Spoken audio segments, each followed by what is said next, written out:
yung mga learning materials? Yung book, okay naman, akma naman siya para sa grade level na tinuturuan ko. Tapos, kasama na dun yung TV, ganyan. Pero madalas kasi, nagsusulat ako sa board. Yun. So, sa books po, since dahil nga sila ay book-based and sila po ang bumibili ng book nila po, no? So, sa pagdating sa book na materials po, hindi sila limited po. Hindi naman. So, sa mga, alin po, meron po ba kayong mabibigay na example na mga learning materials na limited pagdating sa pagtuturo nyo? And nagiging hadlang yun para hindi nyo ma-deliver ng maayos yung mga activities. Yung ano ba? Siguro yung PowerPoint, gano'n. Kasi, yun nga, book-based kami. Kahit gusto kong mag-PowerPoint, hindi ko siya ma-present kasi flash drive lang yung ginagamit namin. Yung laptop wala. Wala po laptop. So, pero TV, available Okay naman. Pero pagdating po sa, kunyari po, nag-discuss po kayo or may mga plinan kayo na activities na sana is maganda para dun sa lesson nila and dahil nga limited yung resources, nagkakaroon po ba kayo ng mga alternative or adaptation pagdating sa mga materials po? Yung nagsusulat ako sa board. Yun lang yung ginagawa ko. Bago ko siya ipa-answer sa book, i-explain ko muna siya sa board. Di na rin ako nagmamanila paper. Other than, ano po yung nasabi niyo, other than yung laptop po, pero sa inyo pong teachers yun, di ba po, personal, rin yung laptop. Yun yung wala sa school din. Other than that po, yung mga, ano po yung mga materials na provided naman ng school? Yung pwede ka mag-print dito sa library. May papa-activity ka, magpa-print ka lang, pwede. Tapos po, yung mga piniprint nyo po, yun din po yung ginagamit nyo na materials din po dito sa sa pagtuturo nyo po. Yung mga examples, mga pinapakita nyo. Okay. So, next question po is, paano naman po nakaka-apekto yung sa delivery ng lesson po, paano po nakaka-apekto yung pag-limited yung gamit or limited yung resources na ginagamit nyo? Paano siya nakaka-apekto po? Siyempre, as a teacher, kailangan maging creative ka.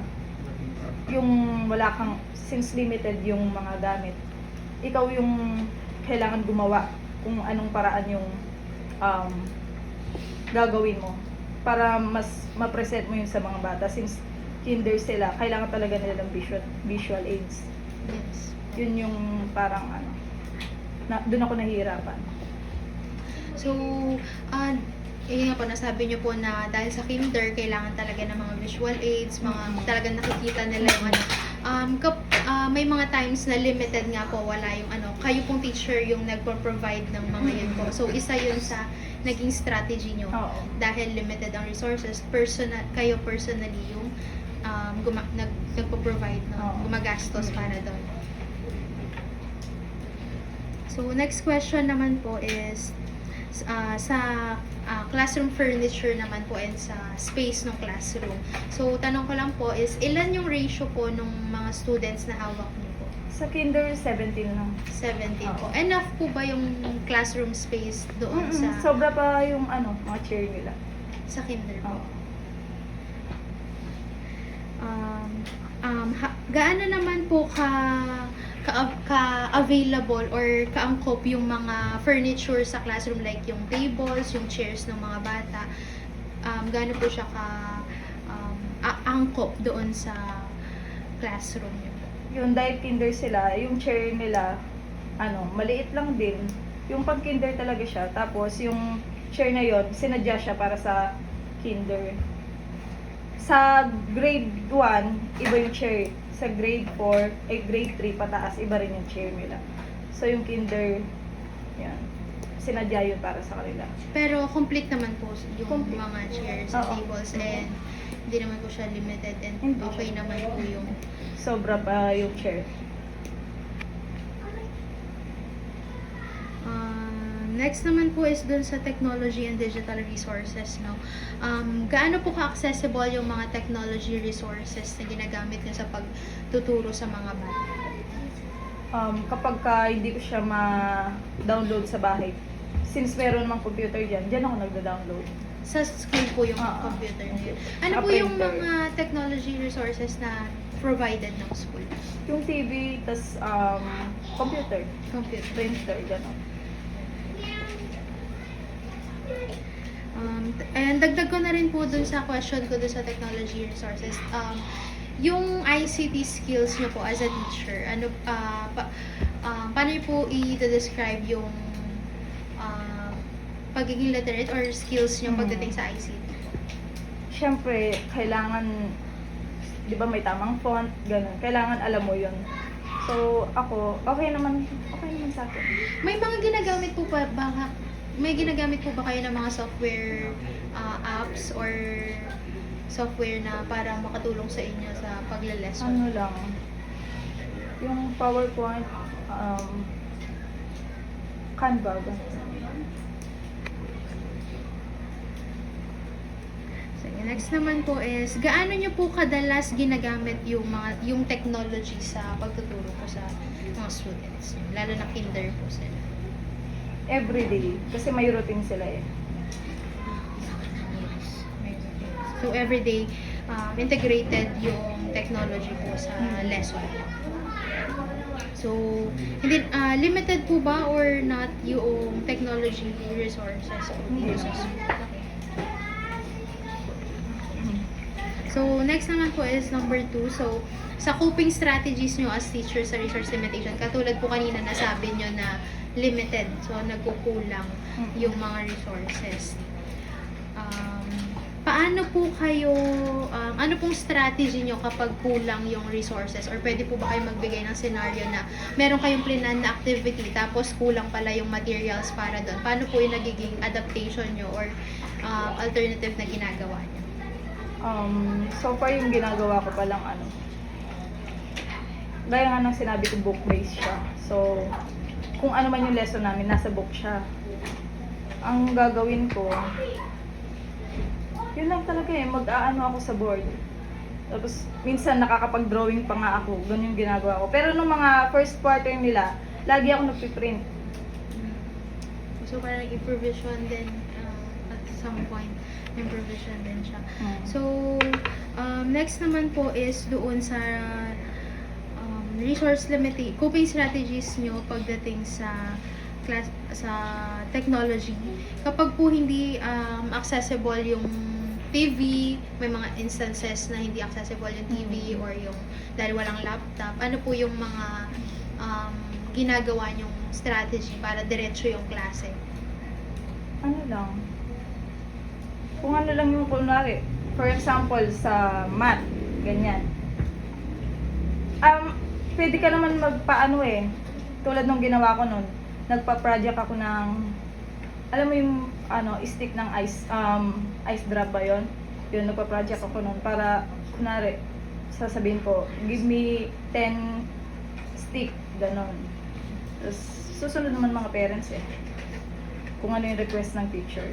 Since di ko siya kayang i-provide, and hindi naman din sagot ng school, ako yung hihingi sa mga parents. So, bale, isa rin pong strategy nyo kapag kulang yung resource dahil hindi rin makapag-provide ang school is parent support, yung support na nagmumula sa parents kapag yung mga resources.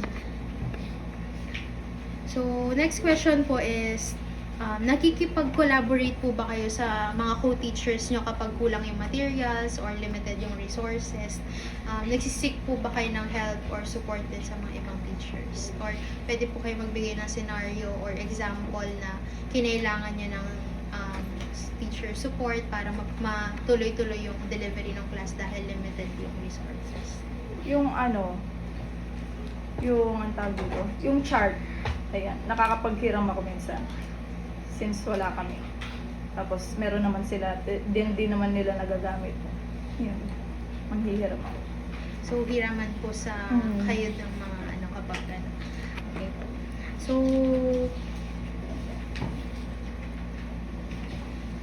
Coping strategies nyo naman po pagdating sa instructional practices nyo sa pagtuturo nyo po sa student. So, paano nyo po ina-adjust yung lesson planning nyo kapag naalam nyo limited yung resources na kapag magbibigay kayo ng activity, eto sana yung ibibigay nyo activity, pero dahil limited siya, nag-a-adjust po ba kayo, nagmo-modify or binabago nyo yung mga activities dahil kulang yung resources? Hindi ko naman siya binabago. Yung book lang talaga yung binibase. So, bali book-based po talaga kayo, no? Dahil ang book is provided naman and binibili naman ng mga bata. Kaya, hindi naman problema yung book and doon na rin kayo Oo. naka-base. Pero kapag po may mga activities sa book, kailangan nyo rin po ng mga IMs, mga learning IMS. Sino pong nagpo-provide ng mga yun? Nanggagaling po ba yung materials dito sa school or kayo po? Yung Sa akin, yun nga, yung printer, gano'n. Ipiprint ako. Pero, madalang lang yun eh. Yung sinusundan ko talaga yun. Madalang lang din naman kasi kailangan ng IMS. Next question na po tayo. Coping strategies nyo sa classroom management naman po. No? Paano po nakakaapekto yung kakulangan ng resources sa inyong classroom management at ano po yung mga ginagawa nyong paraan para mapanatili yung engagement ng bata kahit na limited yung resources? As a teacher, kailangan flexible ka eh. So,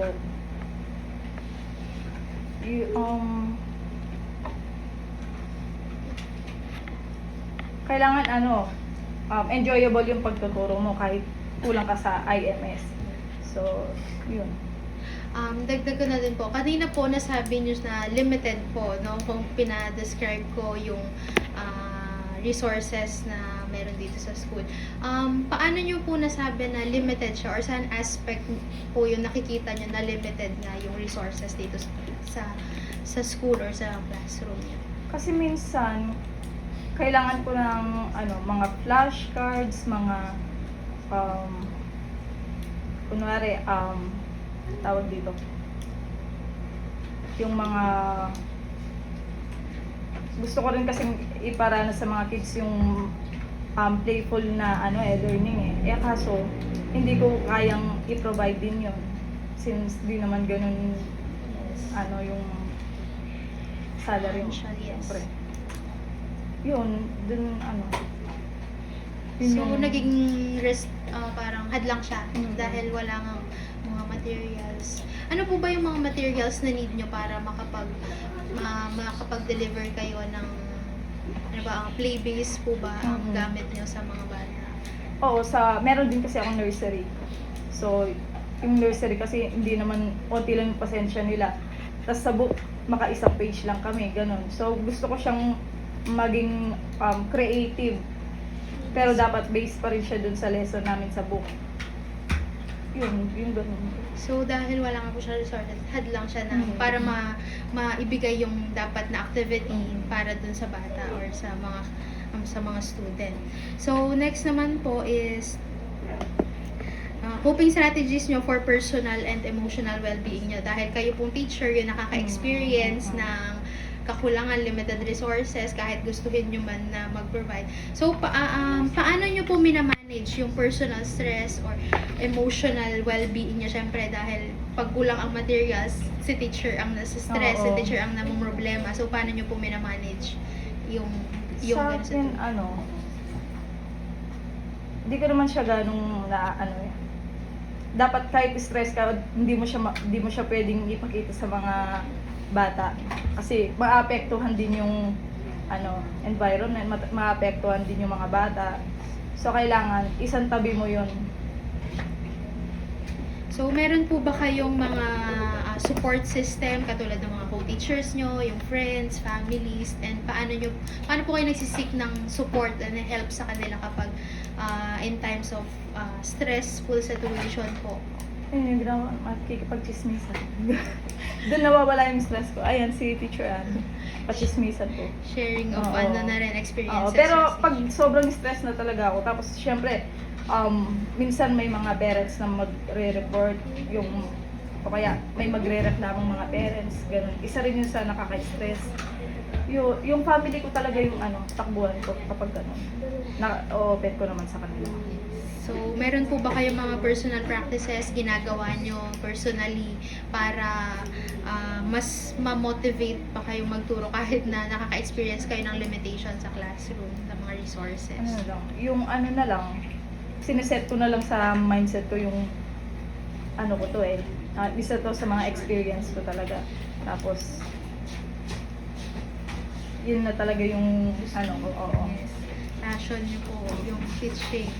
So, yun po yung last question namin sa inyo. So, again, yung topic po namin or yung kinakandak namin is about sa coping strategies nyo as teacher. So, tinitignan po namin paano kayo as teacher mag-cope kapag naka-experience kayo or nasa situation kayo na kulang yung materials sa room. Paano nyo tinutuloy yung lesson nung para ma-deliver ng maayos yung lesson. So, nasabi nyo po na isa sa mga strategies nyo is nagsisik kayo ng support sa parents, which is nagpapaprovide kayo, nagpapadala kayo ng mga materials sa mga bata. And then, personal na kayo and provision and personal money yung ginagamit nyo rin po. So, yun lang po yung question namin. So, ilang minutes pa. And may ipapasagot po sa inyo ng checklist.